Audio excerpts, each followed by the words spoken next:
मित्रांनो, आजच्या घडीला पश्चिम महाराष्ट्रामधल्या शेतकऱ्यांसमोर खूप मोठी समस्या आहे. ती म्हणजे हुमणी किंवा उन्नी. त्याला आपण साध्या सरळ भाषेमध्ये घेड्यासुद्धा म्हणतो.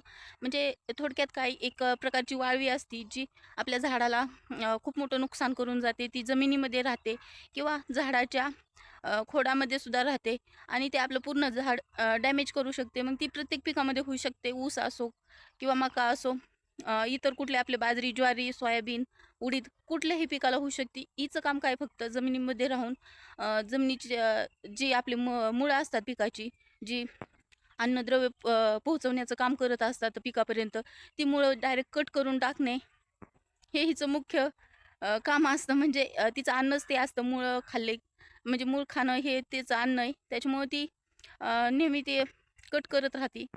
आणि त्याच्यामुळं खूप मोठ्या प्रमाणात नुकसान होतं. आता हे वेज कंट्रोल करणं खूप गरजेचं असतं. पहिल्या स्टेपला जर आपण कंट्रोल केलं तर ते नक्कीच आपल्याला लवकर कमी खर्चामध्ये आटोक्यात येत असतं. आणि जर आपल्या त्या किडीचा प्रभाव वाढला आपल्या रानामधला किंवा पिकामधला, तर नक्कीच त्याचा आपल्याला खर्च पण जास्त होतो आणि कंट्रोल 100% होईल याची पण गॅरंटी नसते. मग तो रासायनिक उपाय करा किंवा जैविक उपाय करा. कोणत्याही उपायामध्ये जर सुरुवातीलाच आपण व्यवस्थित त्याचं नियोजन केलं किंवा व्यवस्थापन नीट केलं, तर ही अळी आपल्याला कंट्रोलमध्ये राहते.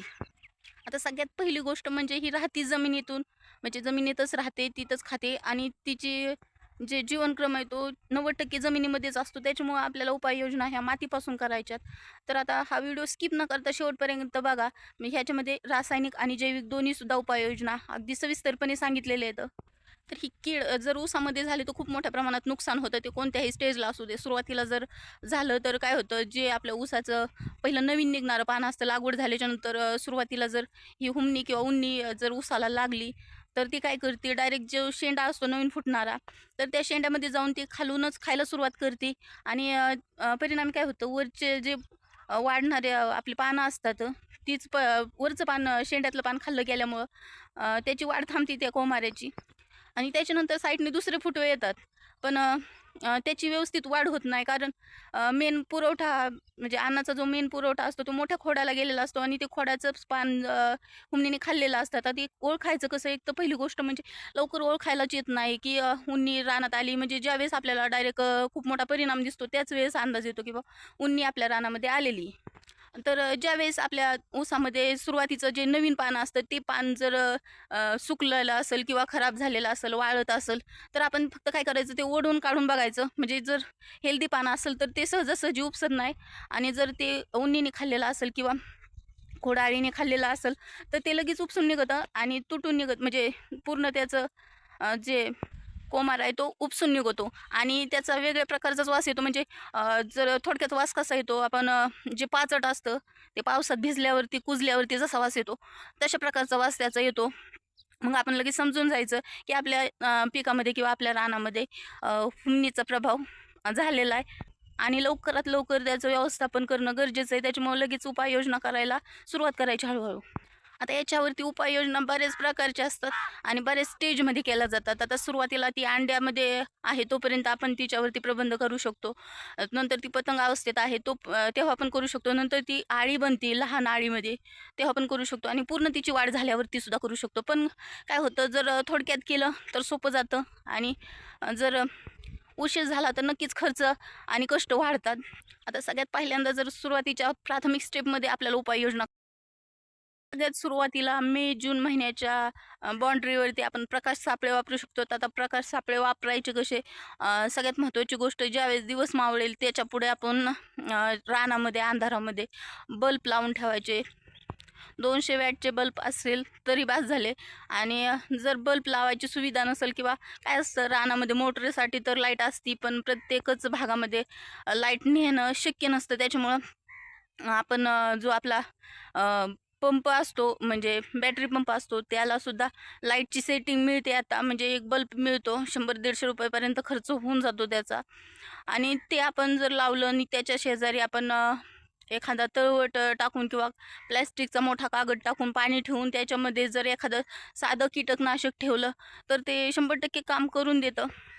म्हणजे काय होतं, लाईटीमुळं ते कीड जे पतंग असतात ते खेचले जातात. म्हणजे आपण दिवस मावळल्यापासून 9 वाजेपर्यंत जरी ठेवलं तरी पुरेसं होतं आणि ते येऊन बरोबर त्या पाण्यामध्ये पडतात आणि कीटकनाशक कितीही साधं सोपं असेल, म्हणजे किती स्वस्तातलं असेल किंवा कितीही अ, हलका असेल, तरी पाण्यामध्ये जर ते कीटकनाशक असेल आणि त्याच्यामध्ये कोणतंही कीड पडेल तर ते नक्कीच मरणार आहे, कारण डायरेक्ट त्याच्यावरतीच इफेक्ट होणार आहे त्याचे. आणि हुमणीसाठी किंवा उन्नीसाठी एक असं मत आहे माझं, की रासायनिकपेक्षा आपल्याला जैविक उपाय परवडतात, कारण रासायनिक औषध जिथं पडन तिथंच फक्त त्याचं कार्य करतं आणि ते आपण तिपर्यंत नेऊ शकत नाही, कारण ती जमिनीत राहते, ती कुठे आपल्याला दिसत नाही. जर आपण उकरलं तर म्हणजे काय होतं, जर अ, आपण पेरणी केलेली असते त्यावेळेस आपल्या पिकापाशी असते, जर पाणी दिलं, सरीमध्ये ऊस असतो बहुतेक, म्हणजे बऱ्याच जागेवरती सरीमध्ये ऊस केला असतो. सरीमध्ये पाणी सोडलं की ती वरिंब्याला जाऊन बसते आणि आपण वरिंब्यावरती औषध सोडलं की ती परत सरीत येऊन बसते, म्हणजे आणि दोन्ही जागेवरती आपण औषध सोडू शकत नाही. आणि एकरामध्ये क्षेत्रफळ जास्त असतात. आता 1 एकर म्हणजे 40 गुंठे. 40 गुंठ्यामध्ये आपण 200 लिटर औषध सोडणार असतो, म्हणजे ते सगळीकडेच पुरेल असं काही नसतं ना. मग ते कुठपर्यंत पुरणार आणि त्या भागामध्येच उन्नी आहे का, आणि ती उन्नी वासाच्या त्या औषधाच्या वासाने सुद्धा दुसरीकडे जाऊ शकते. त्याच्यामुळं केमिकलची औषधं खर्चिक तर ठरतात, पण 100% रिझल्ट हे रासायनिक औषधाचे मिळत नाहीत. त्याच्यामुळे जैविक औषध हे फायद्याचं ठरतं आणि कमी खर्चामध्ये होतं. तर ते औषध कोणतं ते आपण बघून आधी. BVN हे औषध आपण वापरू शकतो. ते ड्रिचिंगसाठी वापरायला येतं आणि आपल्याला फवारणीसाठी सुद्धा वापरायला येतं. तर त्याचं एकरासाठीचं प्रमाण असतं. एकरी आपण 2 लिटर वापरू शकतो. आता हे औषध असतं काय, याच्यामध्ये सूक्ष्मजीव असतात, म्हणजे औषध असतं काय आणि ते काम कसं करतं ते आधी जाणून घेऊ, म्हणजे तुम्हाला नक्कीच त्याचा फायदा लक्षात येईल. तर जैविक औषध म्हणजे BVM किंवा EPN ही औषधं अशी असतात, की म्हणजे हे थोडक्यात एक बॅक्टेरिया असतं, जे जमिनीमध्ये आपण सोडलं तर ते जमिनीमध्ये पसरतं आणि त्याची संख्या कालांतराने वाढत राहते.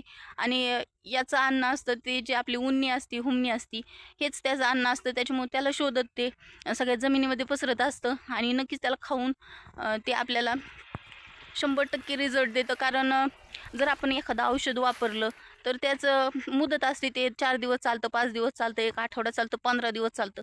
पण हे असे बॅक्टेरिया आहेत जे वाढतच राहणार आहेत आपल्या जमिनीमध्ये आणि जमिनीचा पोतसुद्धा सुधारणार आहेत. फक्त हे सोडताना एक गोष्ट लक्षात घ्यायची, कुठलं पण हुमणीसाठी औषध करायच्या आधी जमीन ओली असणं सगळ्यात महत्त्वाचं आहे. आणि जर हुमणी झालेली असेल तर आणखी एक गोष्ट करतात शेतकरी लोक, म्हणजे ऊसामध्ये जर हुमणीचा प्रभाव असेल तर त्याच्यामध्ये पाणी देण्याचं, म्हणजे मोठं तुडुंब भरून पाणी देण्याचं एक जुगाड वापरलं जातं. त्याने काय होतं, पाणी भरून तास भरून जर साऱ्या राहिल्या तर त्या हुमणीची दमछाटी होती आणि ती वरती येते, म्हणजे ती भाग पडली जाते की जमिनीतल्या सरीतून वरती यायला. त्याच्यामुळं ते आपल्याला लवकर त्या वरच्यावर औषध मारून ती संपवता येते.